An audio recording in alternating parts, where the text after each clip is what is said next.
მოგესალმებით, თქვენ უყურებთ გამოშვებას Talk News, სოლიდარობა მზია ამაღლობელს და ყველა სინდისის პატიმარს.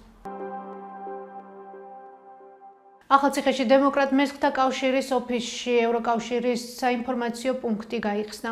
პუნქტი დღეს ევროკავშირის ელჩმა პაվել ჰერჩინსკიმ ოფიციალურად გახსნა ინფორმაციას საქართველოში ევროკავშირის წარმომადგენლობა ავრცელებს. გავრცელებული ინფორმაციის მიხედვით საინფორმაციო პუნქტი წარმოადგენს პლატფორმას ადგილობრივი სამოქალაქო საზოგადოებისთვის, ახალგაზრდობისა და მედიისთვის, რომელიც ხელს შეუწყობს ევროკავშირთან დაკავშირებულ თემებზე ადგილობრივების ჩართულობის გაზრდას, სანდო ინფორმაციის მიღებისა და სამოქალაქო ცხოვრებაში აქტიურ მონაწილეობას. ევროკავშირის ელჩი ორდღიანი ვიზიტით ახალციხეს სტუმრობს.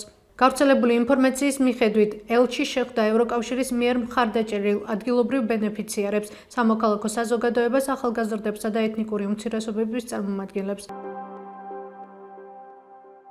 ნინოწმინდის მუნიციპალიტეტის 6 სოფელში საავტომობილო გზის რეაბილიტაციისთვის 3 მილიონ ლარზე მეტის დახარჯვას გეგმავს მუნიციპალიტეტის მერია. ინფორმაცია სახელმწიფო შესყიდვების ვებგვერდზეა გამოქვეყნებული. სატენდერო დოკუმენტის მიხედვით იგეგმება სოფელ ყულალიში მიმავალი გზის მოასფალტება 500,000 ლარამდე, დიდი არაქალის შიდა გზების მოწესრიგება 400,000 ლარამდე. პატარა არაქალში შიდა გზების მოასფალტებისთვის 300,000-ზე მეტი ლარია გათვალისწინებული. სოფელ ოროჯალარის გზებისთვის 400,000-მდე ლარი, განძაში შიდა საუბნო გზის რეაბილიტაციისთვის 1,700,000-ზე მეტი ლარის გამოყოფა იგეგმება. სოფელ ფოკის საუბნო გზებისთვის კი 300,000-მდე ლარი. ტენდერში გამარჯვებულმა კომპანიამ სამუშაოები ხელშეკრულების გაფორმებიდან სავარაუდოდ 4 თვეში უნდა შეასრულოს. თანხის უმეტესი ნაწილი 95% სახელმწიფო ბიუჯეტიდან, ხოლო დანარჩენი 5% ადგილობრივი ბიუჯეტიდან გამოიყოფა. CSKO-ს ცვლილებების მიხედვით არჩევნების დღეს ეგრეთ წოდებული კარუსელების აღმოჩენა შეუძლებელი გახდება, რადგან დამკვირვებლებს შეეზღუდებათ ამომრჩეველის პირადობის დამადასტურებელი დოკუმენტის ჩვენების მოთხოვნა და გამორთმევა.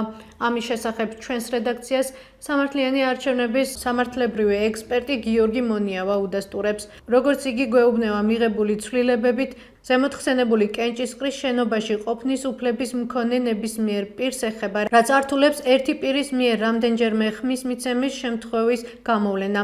რა მიზეზით მიიღეს ცვლილება, CSKO-ში ჩვენ ზარებს არ პასუხობენ. ყოველთვის უბანი არ იძლევა იმის საშუალებას, რომ ხედავდე და ამოიკითხო და სურათს დააკვირდე მისია თუ არა ამორჩევლის ეს დოკუმენტი. შესაბამისად, დამკვირვებლებს ეჭვის გაჩენის შემთხვევაში ჰქონდათ უფლება, რომ ეთხოვათ, რომ ეჩვენებინათ მასთვის პირადობის დამადასტურებელი მოწმობა. ამის უფლება მათ აღარ აქვს აღნიშნული ცვლილებით.